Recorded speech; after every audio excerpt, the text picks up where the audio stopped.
વકીલે બ્લેકમેલ કરીને યુવતી પર દુષ્કર્મ આચર્યું, બીકોમની વિદ્યાર્થીનીને પીંખી નાખી।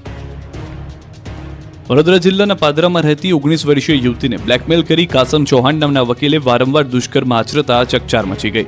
પોલીસે આરોપીને ઝડપી પાડી વધુ તપાસ હાથ ધરી છે। વડોદરાના પાદરામાં રહેતી અને MS યુનિવર્સિટીમાં બીકોમના પ્રથમ વર્ષમાં અભ્યાસ કરતી 19 વર્ષીય યુવતી જ્યારે ધોરણ 11માં અભ્યાસ કરતી હતી ત્યારે કાસમ સલીમભાઈ ચૌહાણ તેના ઘરે ટ્યુશન ક્લાસીસ ચલાવતો, જે બાદ પણ યુવતી સાથે દુષ્કર્મી સંપર્કમાં હતો। તેની બાઇક ઉપર બેસાડીને અલગ અલગ જગ્યાએ ફરવા લઈ જતો, ચાપડ ગામની સંત કબીર સ્કૂલ પાસે જાળી ઝાંખરામાં લઈ જઈ ફોટા બતાવી બ્લેકમેલ કરી દુષ્કર્મ આચર્યું હતું। તારા ઘરનાને ફોટા બતાવી દઈશ કઈ મરજી વિરુદ્ધ શરીર સંબંધ બાંધ્યો હતો। ત્યારબાદ પણ તે અવારનવાર ફોન કરી ફરવા જવા માટે દબાણ કરતો હતો। દીકરીના વ્યવહારમાં ફેરફાર દેખાતા માતા પિતાએ હિંમત આપીને પૂછપરછ કરતા દીકરીએ પોતાની આપવીતી જણાવી। આ અંગેની જાણ થતાં પાદરા હિન્દુ એકતા સંગઠને રોષ ઠાલવ્યો। અટલાદરા પોલીસ સ્ટેશન ખાતે એકત્ર થયા, આરોપીને કડકમાં કડક સજા થાય તેવી માંગણી કરી। ગુજરાતમાં હવે ગરમી અસલ મૂડમાં દેખાશે। 5 દિવસમાં જ ગરમીનો પારો 5 ડિગ્રી ઉંચકાઈ શકે છે। હવે ગુજરાતમાં ગરમી તેનો આંકડો અનુભવ કરાવશે। હવામાન વિભાગે ગરમી અંગે મોટી આગાહી કરી છે। આવતા 5 દિવસ સુધી ગુજરાતમાં ગરમીનું પ્રમાણ વધતું જશે, એટલે કે હવે કાળઝાળ ગરમી માટે તૈયાર રહેવું પડશે। હવામાન વિભાગના મતે ગુજરાતમાં તાપમાન 3 થી 5 ડિગ્રી વધશે, એટલે કે રાજ્યમાં ગરમીનો પારો 5 ડિગ્રી સુધી ઉંચકાઈ શકે છે। તેમાં પણ દરિયાકાંઠાના ભાગોમાં ગરમ અને ભેજવાળા પવન ફૂંકાશે। હવામાન વિભાગના મતે 9 થી 11 માર્ચ સુધી ગુજરાતના કાંઠાના ભાગોમાં ભેજવાળા અને ગરમ પવન ફૂંકાશે, એટલે કે કાંઠાના ભાગોમાં અકળામણનો અનુભવ થશે। 5 दिनों के लिए मैक्सिमम टेम्परेचर में 3 से 5 डिग्री की बढ़ोतरी का पूर्वानुमान है और मिनिमम टेम्परेचर में भी 3 से 5 डिग्री का बढ़ोतरी का पूर्वानुमान है। ઉત્તર પાકિસ્તાનમાં સર્જાયેલા વેસ્ટર્ન ડિસ્ટર્બન્સ અને સાયક્લોનિક સર્ક્યુલેશનની અસર લઈને હિમાલયની પર્વતમાળા વરસાદ અને હિમવર્ષા થઈ રહી છે, જેમાં ઉત્તર ભારતમાં થયેલી હિમવર્ષાને કારણે ગુજરાતના વાતાવરણમાં પલટો આવ્યો છે, જેને કારણે પાછલા 2 દિવસમાં લોકોને ઠંડીનો અનુભવ થયો છે। જોકે હવે 5 દિવસ લઘુત્તમ અને મહત્તમ તાપમાનમાં વધારો થવાની આગાહી છે। તેમાં પણ 9 થી 10 માર્ચના રોજ સૌરાષ્ટ્ર અને દક્ષિણ ગુજરાતના દરિયાકાંઠાના વિસ્તારમાં ગરમ અને ભેજયુક્ત હવામાન રહેશે। રાજ્યમાં આગામી 13 માર્ચ સુધી શુષ્ક હવામાનની સંભાવના છે। પવનની ગતિને ધ્યાનમાં રાખીને માછીમારોને દરિયો ન ખેડવા માટે જણાવાયું છે। મોરબી પાલિકામાંથી મનપા બની છે, પરંતુ વિકાસના નામે મીંડું છે। મોરબી નગરપાલિકામાંથી મહાનગરપાલિકા બની છે અને વિકાસની વાતો કરવામાં આવી રહી છે।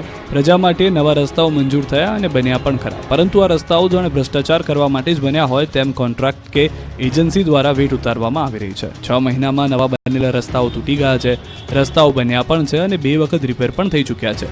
રોડ રસ્તાઓ બનાવવા માટે કરોડોનો ખર્ચ કરવામાં આવે છે।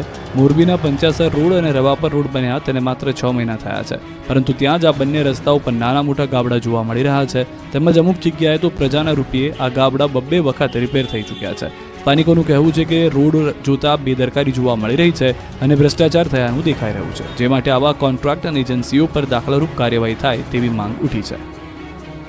મહેસાણા માર્ગ અને મકાન વિભાગે બુદ્ધિનું દેવાળું ફૂંક્યું હોવાનો ઘાટ સર્જાયો છે। મહેસાણામાં માર્ગ મકાન વિભાગની ઘોર બેદરકારી સામે આવી। શિવાલા સર્કલ પાસે બની રહેલા બ્રિજના કામમાં તંત્રની બેદરકારી જોવા મળી।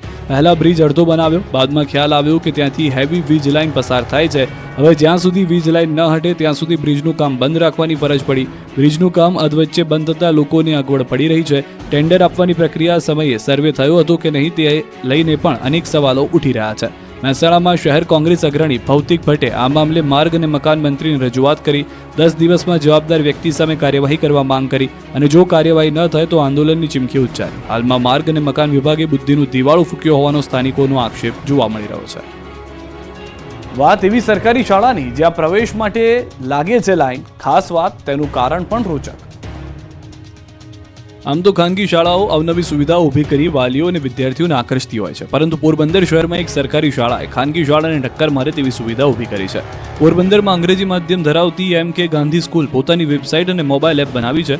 શાળાના તમામ વિદ્યાર્થીઓનો પ્રોગ્રેસ રિપોર્ટ, અટેન્ડન્સ તથા એડમિશન પ્રોસેસ સહિત તમામ ડેટા વેબસાઇટ અને મોબાઈલ એપમાં ઓનલાઈન અપડેટ કરવામાં આવે છે। આ સુવિધાથી વિદ્યાર્થીઓ, વાલીઓ અને શિક્ષકો માટે પણ તમામ જાણકારી મેળવી સરળ થઈ જાય છે। આ અંગે વાલીઓ અને વિદ્યાર્થીઓ તો શાળાની પ્રશંસા કરી જ રહ્યા છે, સાથે સાથે શાળામાં પ્રવેશ મેળવવા માટે પણ લાઈન લાગતી હોય છે। સવાર અને બપોરે 2 પાળીમાં ચાલતી શાળામાં 1200 જેટલા વિદ્યાર્થીઓ અભ્યાસ કરે છે।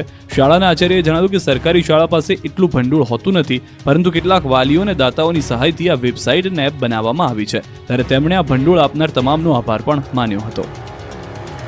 સુરતમાં 100 ટન ગાયના છાણમાંથી થશે વૈદિક હોળી। હોળીને હવે ગણતરીના દિવસો જ બાકી રહ્યા છે, જેની તડામાર તૈયારીઓ શરૂ થઈ ગઈ છે. ઠેર ઠેર હજારો લાખો ટન લાકડાનું દહન કરવામાં આવે છે, પણ લાકડાની બદલે આ વખતે સુરતમાં ગાયના છાણામાંથી વૈદિક હોળી થશે. ગાયના છાણામાંથી હોળી માટે ગૌમય કાસ્ટ બાયોસ્ટિકનું ઉત્પાદન કરવામાં આવી રહ્યું છે. પીપોદરા ખાતે આવેલી ગૌક્રાંતિ સેવા ટ્રસ્ટ દ્વારા ગૌમય કાસ્ટમાંથી બાયોસ્ટિક બનાવી પર્યાવરણને બચાવવા સંદેશ સાથે વૈદિક રીતે હોલિકા દહન કરવામાં આવી છે. સંસ્થા દ્વારા 100 ટન જેટલી સ્ટીકો બનાવવામાં આવી છે. ગૌમાતાના છાણને સળગાવવામાં આવે તો તેમાંથી ઓક્સિજન ઉત્પન્ન થાય છે અને વાતાવરણને વૈદિક કરે છે. આ સંસ્થા છેલ્લા 7 વર્ષથી કાર્યરત છે. દ્વારકાના ખંભાળિયામાં ન્યૂઝ 18ના અહેવાલની અસર જોવા મળી. દ્વારકાના ખંભાળિયામાં ન્યૂઝ 18ના અહેવાલની અસર જોવા મળી છે. સ્થાનિક સમસ્યાને ન્યૂઝ 18 ગુજરાતીએ વાચા આપી અને પ્રશ્નનું નિરાકરણ આવતા સ્થાનિકો ન્યૂઝ 18નો આભાર માની રહ્યા છે. થોડા દિવસ પહેલા ખંભાળિયા તાલુકાના શક્તિનગર વિસ્તારમાં પાણીના ટાંકા બનાવવાનું કામ ચાલુ હતું, ત્યારે બાજુમાં આવેલ કોળી સમાજની સ્મશાનની જગ્યામાં મૃતકની સમાધિ પર જેસીબી ચલાવી દેવામાં આવતા કોળી સમાજ રોષે ભરાયો. એક પરિવારની દીકરીની સમાધિ હટાવી કોન્ટ્રાક્ટર દ્વારા ત્યાં રેતી સહિતનું મટીરીયલ ઠાલવી દેવાતા મામલો ગરમાયો અને દીકરીના પિતાએ આત્મવિલોપનની ચીમકી ઉચ્ચારી હતી. એ અહેવાલ ન્યૂઝ 18 ગુજરાતીમાં પ્રસિદ્ધ થતા સરપંચ અને કોન્ટ્રાક્ટર દ્વારા તાત્કાલિક આ પરિવારને મળી કોળી સમાજની દીકરીની સમાધિ જે સ્થળ પર હતી ત્યાં જ બનાવી આપવામાં આવી હતી. સમાધિ બનતા આજે કોળી સમાજના લોકો મોટી સંખ્યામાં સમાધિ પર પહોંચી ન્યૂઝ 18 ગુજરાતીનો આભાર વ્યક્ત કર્યો હતો. જરૂરિયાતમંદો માટેનું સંગાથી વિક્ટિમોલોજી સેન્ટર વધુ અસરકારક રીતે કામગીરી કરી શકશે. જરૂરિયાતમંદો માટે ચલાવવામાં આવતું સંગાથી વિક્ટિમોલોજી સેન્ટર હવે વધુ અસરકારક રીતે કામગીરીમાં જોવા મળી રહ્યું છે. ગુજરાત હાઈકોર્ટના મુખ્ય ન્યાયાધીશ સુનીતા અગ્રવાલ અને રાજ્ય કાનૂની સેવા સત્તા મંડળના એક્ઝિક્યુટિવ ચેરમેન ન્યાયાધીશ બિરેન વૈષ્ણવના હસ્તે નવું સંગાથી સેન્ટર કાર્યવંતિત કરાયું છે.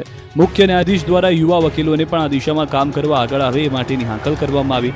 આ સેન્ટરમાં રાજ્ય કાનૂની સેવા સત્તા મંડળમાં અલગ અલગ ક્ષેત્રના 21 જેટલા તજજ્ઞો દ્વારા જરૂરી તમામ માહિતી અને મદદ પૂરી પાડવામાં આવશે.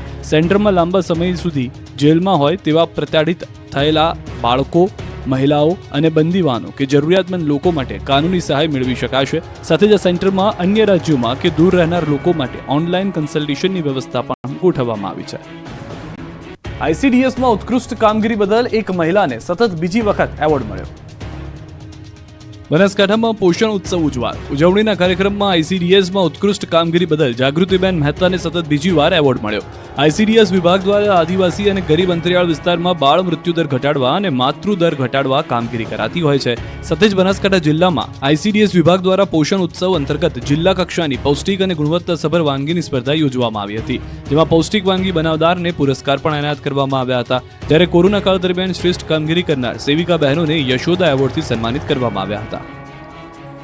સુરત કામરેજના ખોલવડ ગામે બબાલ મકાનના ભાગ બાબતે ઉગ્ર મારામારી થઈ. મહિલાઓ, યુવતીઓ, યુવાનો વચ્ચે છૂટા હાથની મારામારી થઈ. રાત્રિ દરમિયાન એક જ મહોલ્લાના લોકો વચ્ચે થઈ હતી બબાલ. કામરેજ પોલીસે ગુનો નોંધી વધુ તપાસ હાથ ધરી. ગુજરાત કોંગ્રેસના તાલુકા અને